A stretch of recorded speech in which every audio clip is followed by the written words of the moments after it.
Tervetuloa jälleen CrossFit 8-tonnisen ohjelmointipodcastin pariin ja täällä taas tutusti paikan päällä Jukkis. Pasi, morjesta. Ja Dennis, morjes.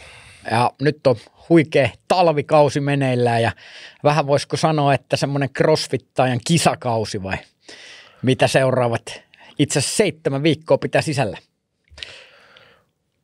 No tässä me Openit alkamassa, eli vähän preppiä siihen suuntaan, kuntoa ylös, Kyllä. Taidot esille.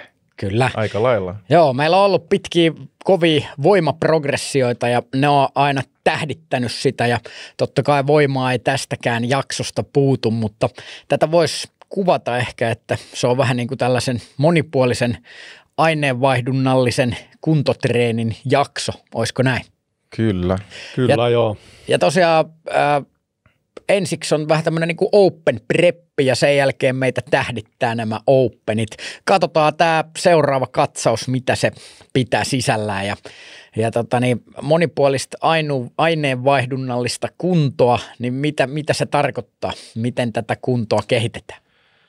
No joo, kyllä nyt tarkoitus vähän piikata. Tässä on 4 viikkoa ennen Openeita aikaa nyt vähän niin kuin kuntoa herätellä ja sitten on tosiaan se 3 viikon Open-aika siinä, eli niin kuin sanoit, niin kuntoa tarkoitus nostaa ja nythän tässä on ehkä sellainen kovempi intensiteetti tulossa, eli nyt on ollut osa treeneistä ollut vähän pidempiä tuossa, noin tietysti niissäkin korkea intensiteettiä on ollut Open-lajia, mutta nyt ehkä sitten Open Preppiä testaillaan varmasti jotain vanhoja lajeja, mutta ei ehkä ihan niin kuin sellaisenaan, että ehkä vähän mukaille niitä ja että se pysyy se intensiteetti kovana siinä.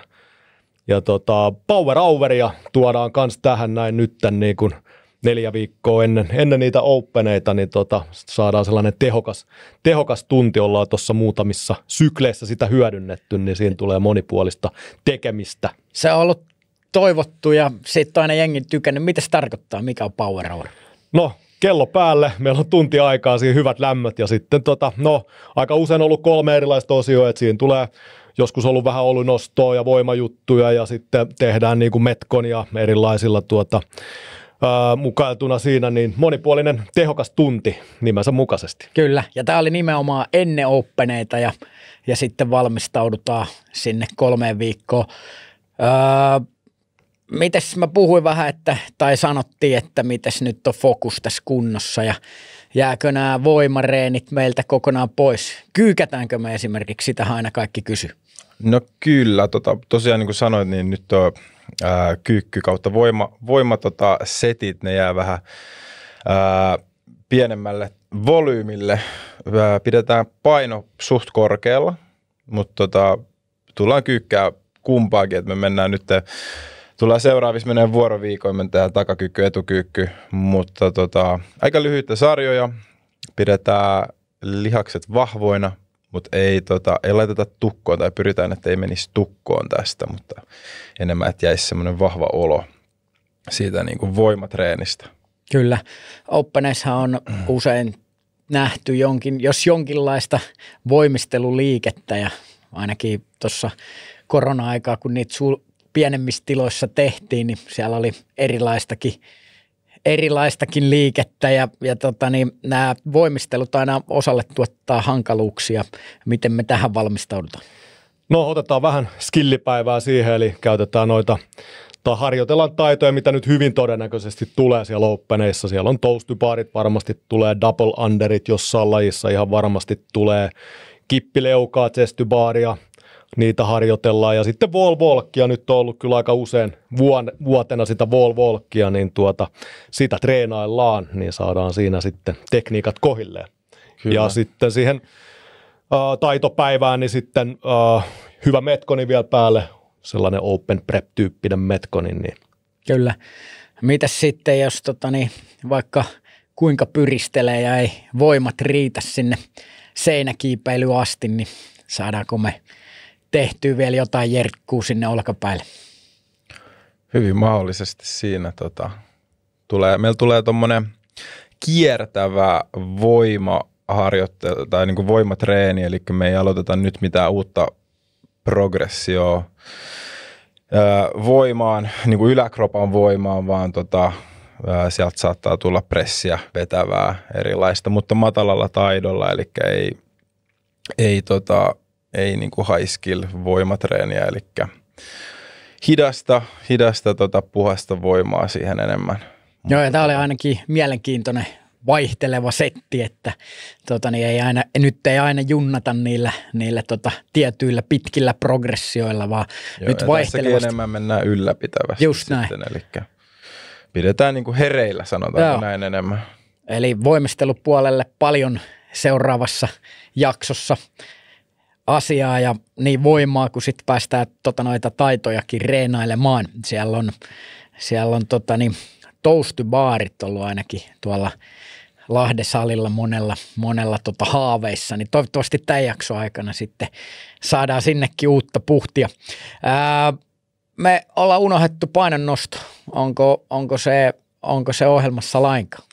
En mä tiedä, ollaanko me unohdettu. Se tuli nyt viimeisenä tässä kertaa. Joo,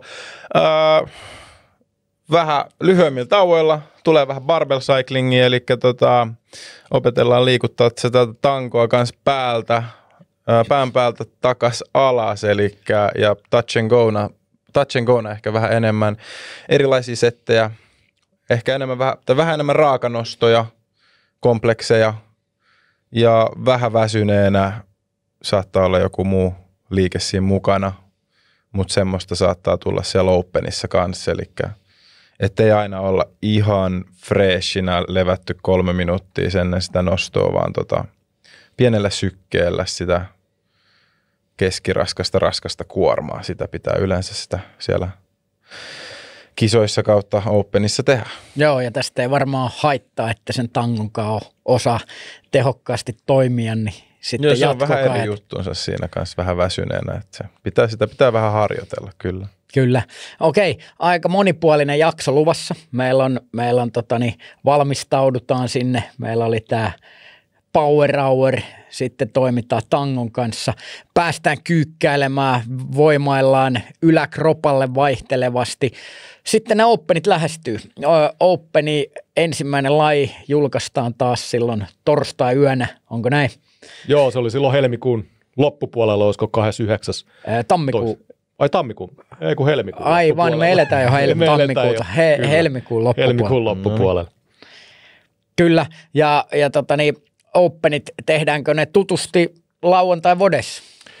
No vähän ollaan nyt tässä, ehkä muutetaankin sitä toimintamallia, eli tuodaan siihen Open-päivälle tavallaan, ehkä siinä ohjelmoinnissa on tällainen niin kuin kuntopäivä, easy aerobic-päivä, eli tehdään siinä ensin tavallaan niin kuin tällainen workout of the day-tyyppinen juttu aamupäivästä, ja sitten tehdään se Open-tapahtuma erikseen sitten sen jälkeen sitten, niin siinä on ollut vähän haasteita tavallaan, kun me saadaan tietää se laji vasta sitten torstai-perjantain välisenä yönä, niin kaikki nämä niin kuin aikataulutukset sun muut sitten, ja osahan niistä Open-lajeista on aika lyhkäisiä, ja tietysti kannustetaan kaikkia osallistumaan Openeihin, mutta jos ei nyt sitten tavallaan satu siihen omaan kalenteriin se Openin tekeminen, niin sitten saadaan siihen kuitenkin tekemistä kaikille, mutta Open-tapahtuma sitten erillisenä tavallaan sitten vodien jälkeen niin sanotusti.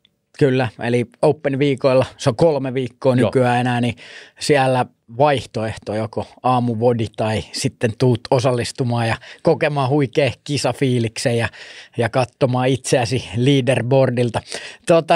Meillä on myös tämä Unbrokeni tulossa sitten syksyllä, mutta nyt keväällä on niin Openeita ennen kuin Openeiden jälkeen ja sitten vielä huhtikuussa niin tällainen Unbroken Cup. Kerro vähän jotain niistä. Joo, tosiaan Unbroken Cup tässä kevään aikana. Siellä on Strength Cup ja Endurance Cup, eli siellä sitten etsitään vahvinta CrossFit-urheilijaa ja sitten myös kestävintä CrossFit-urheilijaa, tai miksei molempiin saa myös osallistua, mutta 3 osakilpailua molemmissa. Ehdottomasti kannattaa rohkeasti osallistua, vaikka ei se vahvin tai kestävin olisikaan, mutta se on aina hauska tehdä tuollainen ehkä vähän kisalajityyppinen. Tehdään vodeissa kanssa sitten, nyt meillä on tulevana lauantaina heti tehdään toi Strength Cupin ensimmäinen laji ja sitten viikon päästä lauantaina tehdään se Endurance Cupin laji, niin päästään kaikki sitten kokemaan ja osallistuu ihmeessä virallisesti kisaan, niin siinä saa kanssa vähän enemmän irti sitten. Kyllä, saa erittäin hyvää motivaatiota, kun se nimi on siellä listassa. Tämä Strength Cupin ensimmäinen laiha on jo julkaistu. Se sisältää muun muassa maastavetoja ja kyykkyjä. Taitaa osua kuin nenäpäähän tähän meidän edellisen jakson sitten viimeiseksi vähän niin kuin, olisiko testiksi? Joo, kyllä. Toimii hyvin. Tai nythän se tulee vodiin, niin saa nähdä, että onko mennyt eteenpäin. Kyllä. Ja Endurance Cup sitten seuraavalla viikolla, niin sehän on hyvä startti tähän Open-jaksoon. Tässä oli meidän Open Preppi ja sitten myös nämä 3 Open-viikkoa. Osallistu rohkeasti näihin skabailuihin, saat vähän intoa, elämystä, treeniä ja siellä on sulla hyviä tavoitteita. Nyt keväällä on paljon niitä mahdollisuuksia. Mä toivotan erinomaista kautta tätä seuraavaa kautta jokaiselle. Hyviä treenejä, tsemppiä. Hyvää Open Preppia kaikille.